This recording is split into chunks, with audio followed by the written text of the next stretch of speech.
Are you thinking about abandoning watercolor? Stop, don't do it. Just focus on the right things to winnow down what you do and you do not need to be stressing out about. You might be stressing out too much about the wrong things. And today we're going to focus on one thing that will make your paintings a lot stronger. And I'm going to give you a trick that you can use to make it easier to get that one thing spot on. For those of you who are new to my channel, welcome. My name is Rachel Parker Varner, and I like to teach not just the how, but the why of watercolor so you move along your painting journey a lot faster. I have 2 free ways that you can come interact with me even more. Share your paintings for free on my Facebook group at facebook.com/groups/Rachel's Watercolor Workshop. You can also join my Patreon for free so you get in on all the watercolor shenanigans that is going on in my studio. And I would love to see you in both places. And I will talk more at the end of the video about my paid offerings for those of you who are interested. In watercolor, there's so many things to juggle. So of course, beginners feel really overwhelmed. So if you're a beginner, you're in your first year of watercolor painting, it can be really overwhelming. There are a lot of things to juggle. So I want to give you a few less things to worry about so you can focus on the right things and building the right skills at the very beginning of your journey to set you off on the right foot. And so what I find a lot of watercolor beginners and probably a lot of art beginners in general focus on is color. They think if they throw a bunch of great colors into their painting, it's going to be a strong painting. Or they think if they just get that cute pose by their dog Fluffy, it's going to make a great painting. And then they get the painting done and they look at it and it's just missing something, or it looks downright ugly. I think the quintessential example of this is sunrises and sunsets. They're so gorgeous with all those colors. And how could you mess that up, right? So you paint a sunset and it looks awful. Why is that? You put all these beautiful colors. Why does it look so bad? It looks good outside. Well, because you're focusing on the wrong thing. So what's the right thing, Rachel? Come on, get to it. Well, it's values. What are values? The lights, mediums, and darks. And of course, there's more to it, but basically, if you have a nice, strong, bold contrast between a light and a dark in your painting, then you're really going to have a much more beautiful result, or have a better chance at having a beautiful result. And if you have a good balance of values in your painting, that is also going to give you a lot better recipe for success to have a beautiful painting. So if you get your values right, you can use any color under the sun and your painting will look good. So focus on values and getting your values right, and don't worry about color. Color is like, if there is a list of 5 things to focus on to make a beautiful painting, color is number 6. As that fun quote that's been floating around lately goes, values do all the hard work and color steals all the glory. So let's take a little bit deeper look at values and how to get your values right with watercolor. That's the trick. I see all these tutorials sometimes sharing footage of swatching colors and getting just the right color. And I just feel like they're taking their students down the wrong path when teachers do that. I never swatch my colors. They don't matter. You can have a red leaning purple or you can have a blue leaning purple. But the best question to ask is not, is it the right color purple? Is it the right darkness? Is it the right light purple, medium purple, or dark purple? And that will depend on where it is in the painting and all that. So I want to give you a tip on how to get the right values when you're mixing your paint. Instead of stressing out about mixing the right color, stress out about, if you must have something to stress out about, I'll give you something to stress out about if you must stress out about something. Stress out about getting the right value. But with the trick that I'm going to share with you today, I'm going to make it a lot easier to get your values right every time with watercolor with this new trick. But let's take a look at how to mix your watercolors with the right water to paint ratio. So to get light values in watercolor, you mix more water into your paint and it will dry really light. So that's what we call tea consistency. And then when you mix a medium amount of water into your paint, as opposed to a lot of water, a medium amount of water, you will get medium values. And that's what we call milk consistency paint. And then when you mix just a little bit of water into your paint, that's what we call cream consistency paint, which will give you the most saturated, full, darkest colors. And then there's also butter consistency, where you don't mix any water into your paint.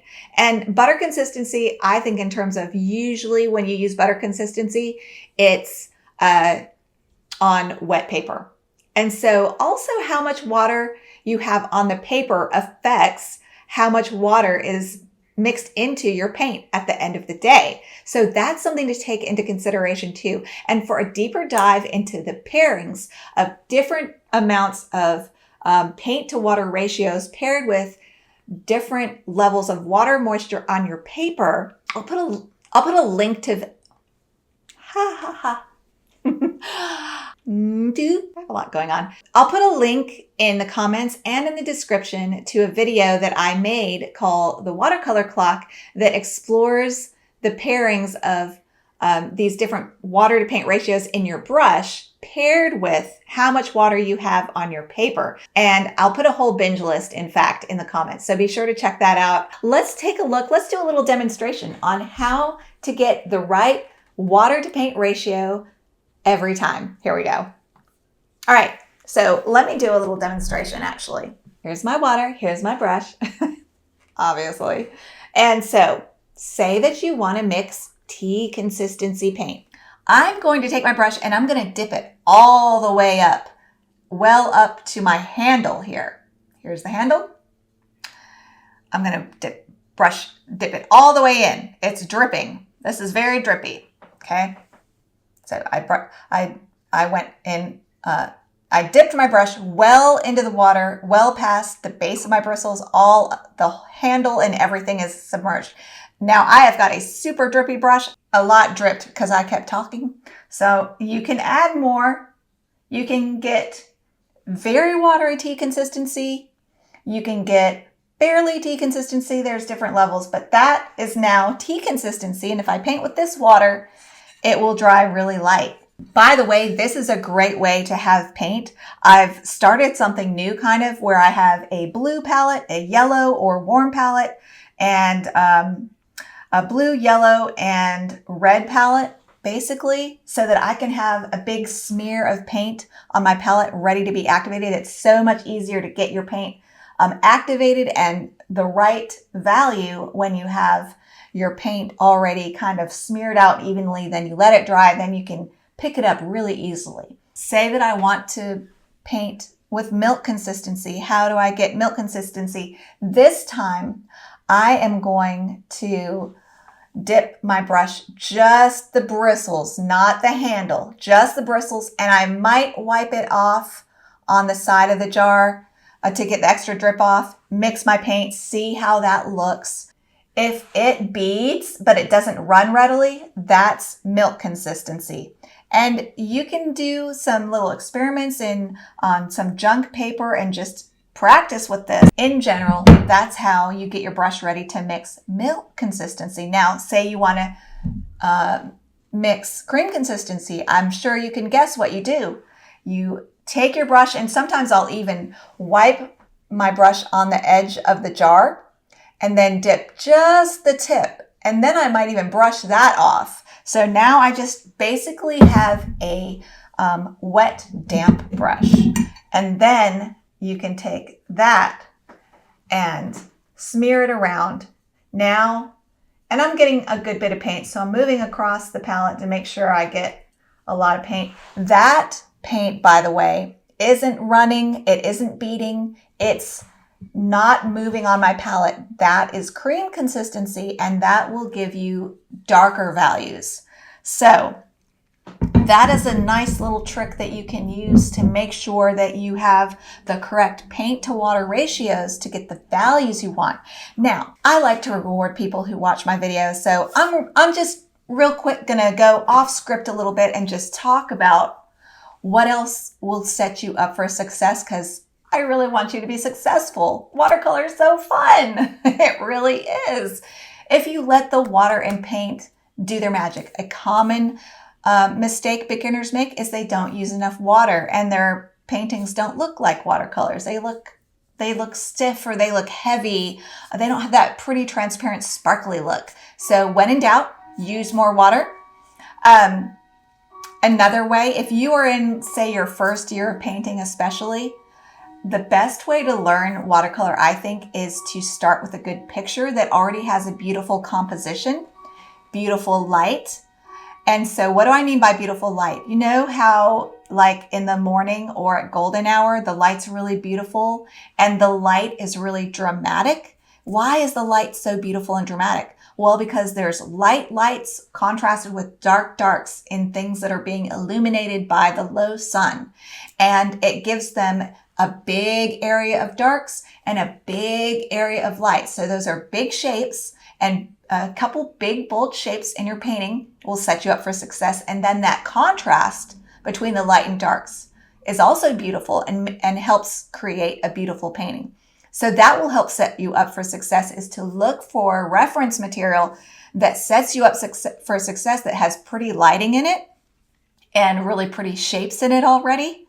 And if you work from that and let that teach you how to paint, you will create much more beautiful paintings because your reference photos set you up for success. So that can really help if you're more of a beginner. So I highly encourage you to do that. And make sure you have some nice bold lights against darks in your main area of interest. Another common mistake that I see beginners make is they have a painting that's all flat medium values, and they don't have a lot of lights. They don't have any bits of light. They don't have any bits of dark. It's just all a medium value. And that makes things look really flat. So try to find reference materials that set you up for success, that have a nice variety of values in them and a nice composition. And then you can add color to your heart's delight. Just get those colors the right values.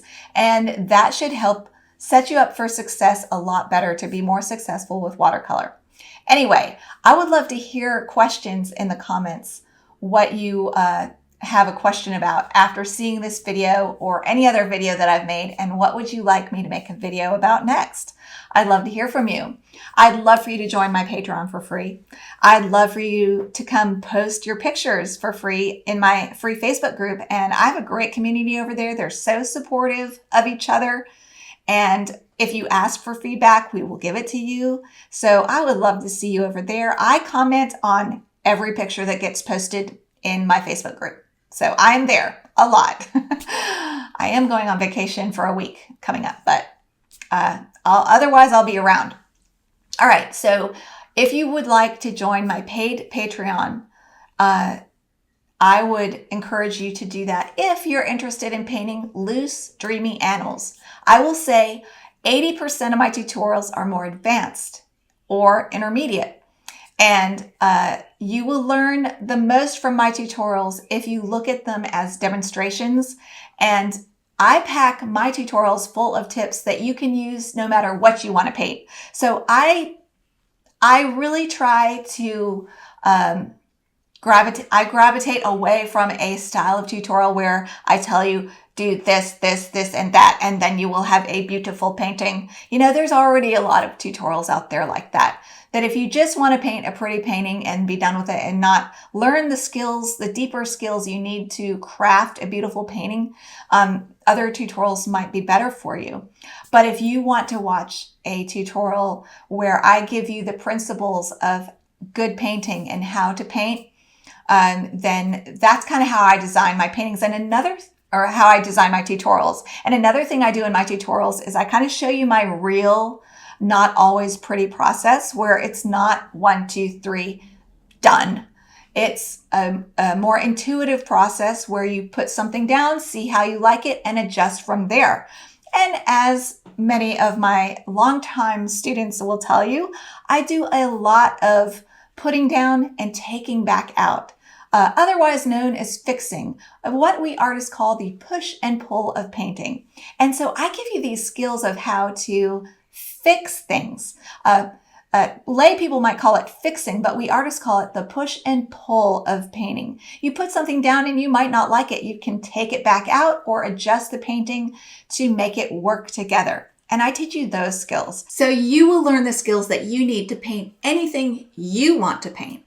So if that interests you, I hope you will come check out my Patreon. My Patreon is still small enough where if you message me, I am more than happy to point you in the right direction, what tutorial you could choose, because I've got almost 200 tutorials now, and they are animal heavy, and they are loose, more of a loose painterly style. I do have a good handful of beginner tutorials, and I'm trying to add to that library as much as possible. So if you would like to join, come check out my Patreon.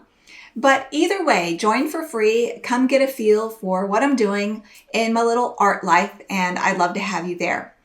All right, I think that's everything. Come join my free stuff. Like this video if you enjoyed it. That really helps me. What really helps me also is if you leave me a comment, ask me a question. I'd love to hear from you. And until next time, go watercolor your world. Bye, everybody. All right, I'm going to get closer to the camera. Hello. All right, so here's our brush. No, this isn't a brush. This is my water. Here's our water. Oh gosh, I just saw that there's stuff on my lens. Naughty, naughty, naughty. I need a production team, y'all. I really do. All right,